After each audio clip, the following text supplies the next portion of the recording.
Hi, my name is Julia M. Spencer. I'm a real estate advisor, investor, and your number one source for real estate advice online. And thanks for having tuned into my channel here. And in my channel and on my radio show, I talk about anything and everything related to real estate investing. And I also bring you the knowledge as I learn it and also as I have it to you out there in the world, the real world of real estate investing, and not just what you see on the pretty TV channels. And say hi to Whiskers here. He wants it to be in the video. He's been home all day alone, so now he kind of wants to be in the middle of everything. So bye. He's walking away. But this video, I wanted to talk about a couple of the commandments, the big commandments that you really should follow to be successful in real estate investing. I recently had a chance to listen to a couple of podcasts from my good friend Jason Hartman, and I kind of made notes, kind of summarized the things that actually made sense to me, and that's what we're going to talk about in this video. So Jason Hartman, a good friend of mine, multi-millionaire, he's a very prolific podcaster. He has something like 5,000 podcasts out there. You can find his information on jasonhartman.com and listen to those podcasts yourself. He's a good friend of mine, and I kind of call him also a little bit of mentor. He's been around the real estate business much longer than I have, has way more experience in radio, podcasting, as well as being on YouTube and in a limited capacity publishing ebooks, but he's also a very successful real estate investor. So a lot of when we talk to each other, a lot of what we talk about is we talk shop, we talk about other stuff too, but that's, I kind of always pierce up my ears and try to listen to people that have been around much longer than I have and learn from them. And Jason Hartman is one of those people. So in a couple of his recent podcasts, actually I think they're a couple years old now, they're not that recent, he mentioned a few of his 10 commandments to be successful in real estate investing, and I wanted to mention a couple of them right here. And I'm going to add at the bottom of this video the links to his 2 videos on YouTube, so you can listen to their entire podcast there, but I just wanted to summarize them here on my channel as well, because those couple actually really make sense to me, and I'm going to just pick out 3 for this video and add a little bit of common sense stuff at the bottom as well. So the first commandment of successful real estate investing is when you purchase property real estate, it really has to make sense from day one when you purchase it. And what we mean by that in the real estate investing world, it really has to create cash flow from day one. So don't invest speculatively in terms of, oh yeah, right now this property is not worth anything and I'm not getting any income from this property for a little while, but in like 2 or 3 years I'm going to make a lot of money on it. Because from day one, when you purchase a piece of property, you have to pay taxes for it, you have to pay for insurance, you have to pay for the upkeep, you have to pay to keep the property secure, otherwise the city, county are going to come after you with their code compliance. And I'm speaking from real experience here, so I'm actually applying his commandments to how they actually apply to my case here. So in other words, when you go out and purchase tax sale foreclosures, which is what I really preach about, what we really talk about in a lot of my videos, you buy these properties and you're like, okay, well, you know, it's a cheap property, I'm going to buy it, I'm going to do something with it, but it's not really going to make me any money right now. I'm just going to hold on to it because in 5 years, you know, a university is going to move in close by, or we're going to have this big highway built close by, and it's going to make me a lot of money then. Don't do that. That's speculating. That's basically gambling. You can go to Las Vegas and put $40 on a table of craps or whatever, and you're probably going to lose it. So don't invest in real estate like that. Buy properties that make sense from day one. In terms of real estate investing in the business world, something that is going to make sense from day one is something that actually creates cash flow from day one. And we're talking about cash flow here, we're not talking about net profit. You might be buying something that doesn't make net profit right away. Maybe it even creates a little bit of a loss, but just remember, a lot of the losses in real estate investing can be offset with tax savings and with other things. and maybe offsetting some of the other income that you have in terms of taxes. But really there has to be some sort of cash flow from day one. If a property is not going to generate any cash flow to you, then I would recommend against purchasing it. A lot of the tax sale foreclosures that I purchase at the tax sales are, they don't generate any cash flow from day one. In fact, they're going to be sitting there for quite some time during the redemption period where I can't even go there. I can't trespass, do anything with them. And that's okay as long as you kind of have an instant goal in mind, because my plan is always with the ones that I'm not going to keep or fix to sell them right away as soon as I can. So if you have a time period in mind, a set time period, in terms of a redemption period, of course, here in the state of Georgia, it's 1 year and 1 day. That's okay. You can, that still makes sense, because when you sell these properties, you're going to make a profit many times over of what you invested, hopefully, if you did it right. And so it's not that big of a deal.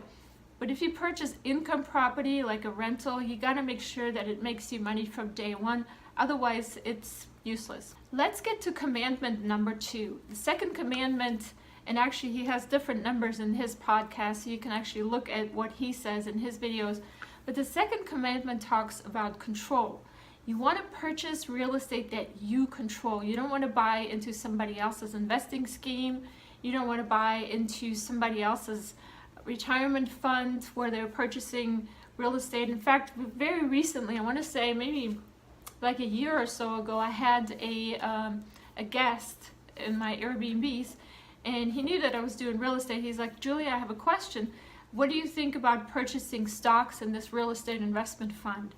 And my first initial thought about this, and I didn't even know the answer here from Jason or anybody else, the first thought I had was, no, I don't want to do that. If I'm going to invest my money in somebody else's fund, now I want to at least be managing it. I want to at least know what the hell's going on.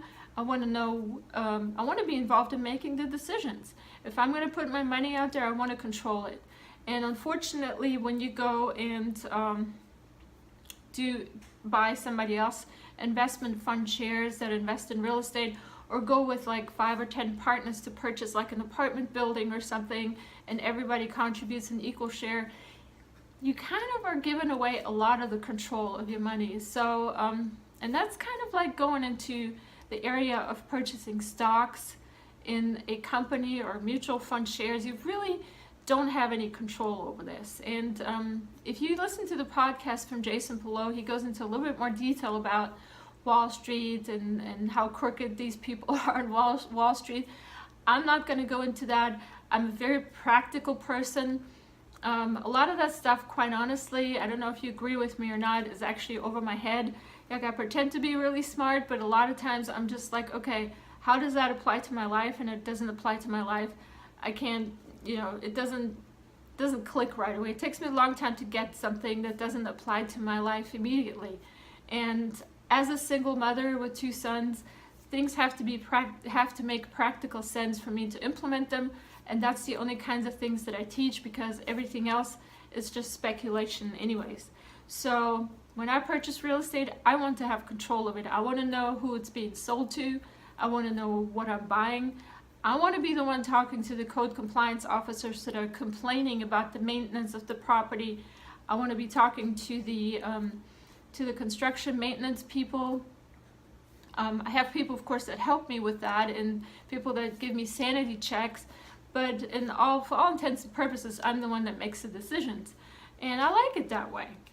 It gives me a sense of satisfaction, you know. When something goes well, I can say, well, I did this, so this is my thing. And when something goes wrong, of course, equally, I have to take responsibility for that. And of course, when you give away your control, there's a couple of flaws, and Jason describes these too, that a couple of issues that you need to worry about. If you could be investing with other people who are crooks. I mean, he even says that. Jason says that right away. I mean, think of the Enrons out there, people taking people's money, all of these retirement funds crashing, people invested all their livelihoods in those, and you don't know. You really don't know. You could be investing with idiots, people that really don't even have a clue of what they're doing. And I've not invested with any idiots, thank goodness. Knock on wood here, I'm knocking on wood. But I have, because I'm not very knowledgeable about the construction business and remodeling, I have hired a lot of idiots in that department, and I have gotten screwed over royally with estimates, with budgets, with getting things done. And I've finally gotten myself a team of people, or one person anyways, that can give me the sanity check of if something actually makes sense in terms of the financial side of hiring somebody. But if you're gonna invest with somebody else that's an idiot, that's a really big red flag. You don't want to do that, and you basically are giving control to an idiot. That's not going to be good for your business. And last but not least, if you do actually find somebody, and Jason mentions this, that is a honest person and that knows what they're doing, they're going to charge you an arm and a leg for management fees and taking away a lot of your profit. So again, another plus point for you actually controlling your own real estate instead of getting somebody else to do it for you. So another commandment that Jason mentions in his podcast is to really seek out the boring linear markets of real estate investing.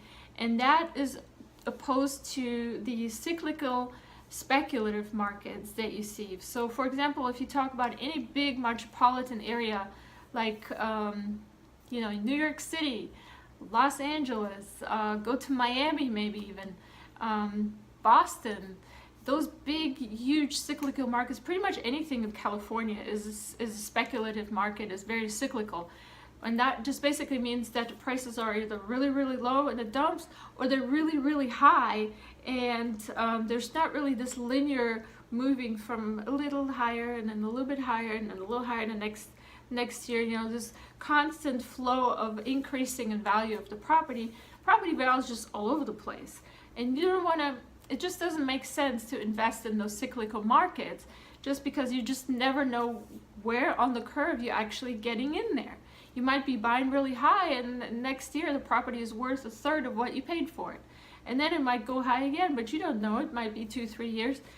You don't know what happens in your life then, and you don't want to be in these speculative markets. That's very unsafe in terms of real estate investing. What you want to find is the boring linear markets that just go steadily up, maybe outside big cities. Atlanta is a little bit of a boring linear market. Of course, I'm all over Georgia here, Savannah, very much linear. Warner Robins has been linear. Macon, Georgia, that's where I've invested a lot, and a lot of cyclical markets down there in Florida too.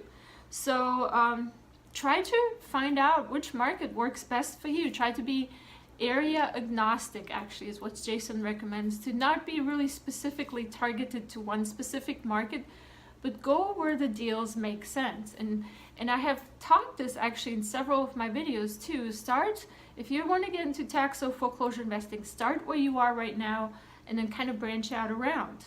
And if your state doesn't work for you, go to the adjacent states that are around you. Start digging, start researching, and go where the deals make sense. And a lot of people come to me on this YouTube channel and my emails too and ask me, so where should I go? Where should I start investing? What's the best thing? My recommendation to you is seek out the boring linear markets. You can get statistics about markets really online or from a real estate agent, or do a little bit of digging online. You can get real estate market curves and values of real estate anywhere. The way I would approach it in a practical way, I'd see how much is a 3-bedroom, 2-bath detached home worth in any particular area. How much was it worth last year? How much was it worth the year before? Get a statistic of the last 10 years and you'll be able to see a curve, and you'll see if that curve has been looking more cyclical, up and down, or if it's more like a linear increase. And that's how you know if you're in a linear or in a cyclical market and whether or not you should invest there. That's kind of my practical dummy approach, I guess. I'm the dummy, not you guys.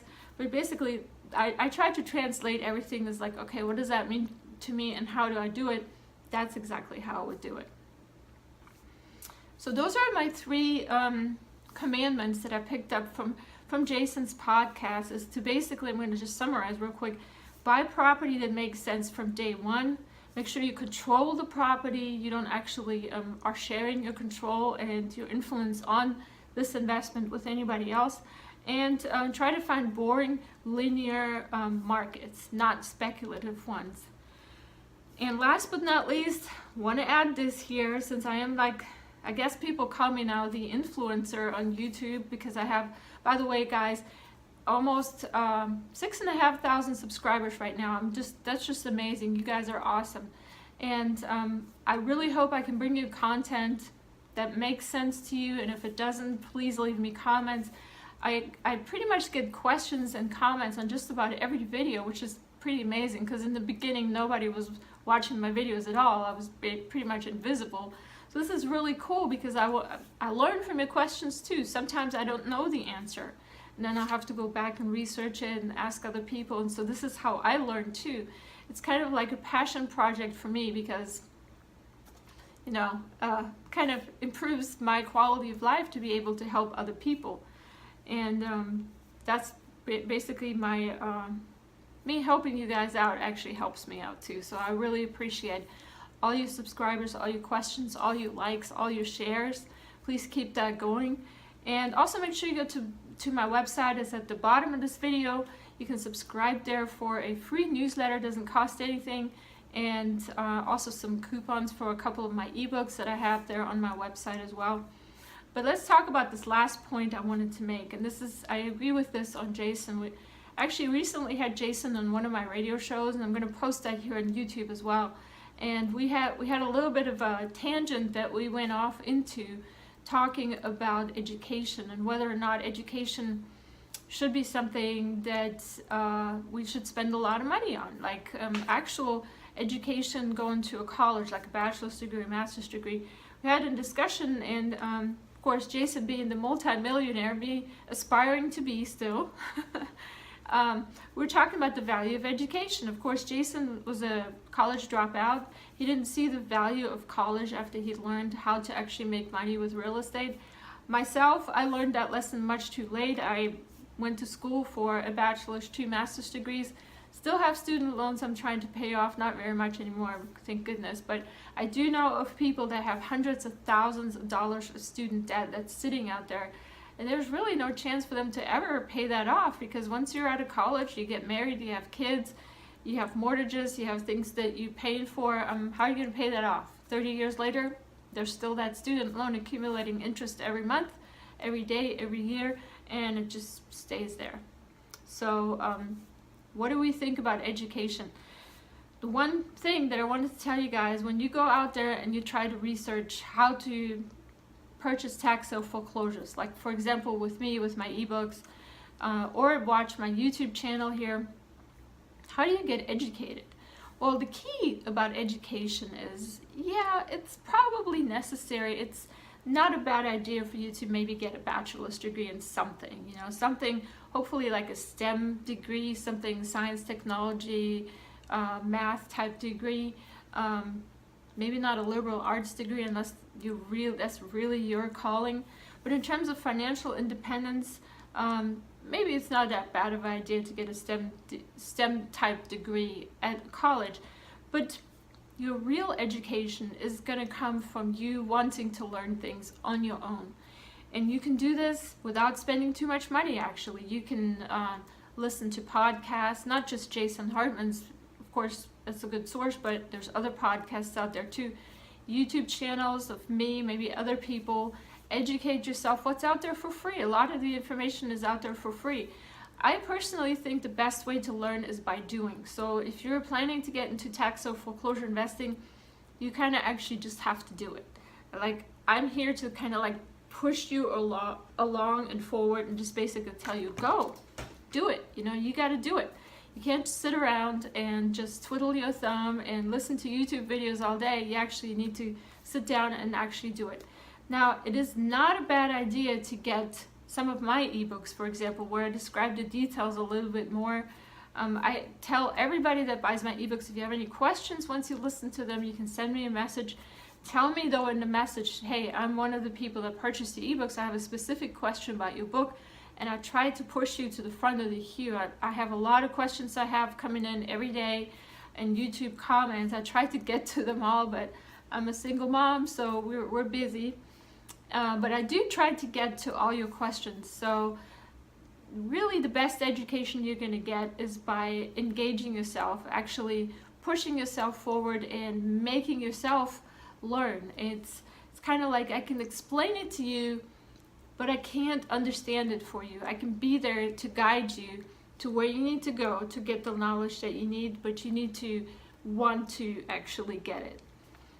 It's something I always tell my mom. My mom is in her 60s. She's not old at all, but she thinks she's like 80 years old or something. And explained to her something on the computer, and she's like, "Oh, Julia, I just don't understand. This is all for the younger people." But the thing is, she's been saying that since she was 40, and I'm 45. So we're like, "Okay, Mom, you're making excuses. You know, you have no problem getting this if you really wanted to." So anyways, I'm trying to push you guys forward to try to get yourself educated. You know, take those steps. Use my ebooks. They're not very expensive. You got to spend a little bit. You know, spend some money to go to a conference, or spend a little money to subscribe to somebody's podcast if you think they're valuable. My YouTube channel right here is for free. It's not even monetized, so you're not even bothered by commercials or anything halfway through. My ebooks do cost a little bit just because it costs me money to actually produce them and run the website where they're hosted. And so yeah, if you can get your hands on those, invaluable. I mean, in terms of the price, what you're paying versus the knowledge that you get is really, you're getting a good value for those, for sure. And especially because I stand behind all my products and I will support them, so you can always ask me questions. But also because you can just send me questions like that, and I'll put you on my radio show if you like, or I'll answer your questions with future videos. So just put yourself behind it. Education is best when you really want to do it, when you're actually engaged in it and you want to learn. And don't spend a lot of money on that. Spend a little bit, but don't go out and spend thousands of dollars. That's money that you could have used to actually purchase properties. And I, in total agreement with that, with Jason, his opinion on that is the same. You can listen to his podcast, of course, in the bottom of this video. Anyways, this video is kind of getting long. I'm sorry for keeping you here forever. Make sure you subscribe to get your free guide to real estate investing. You can subscribe right there at my website and share those videos. Click the bell. Leave me comment suggestions. Like my videos. And I look forward to hear from you. Have a great day investing.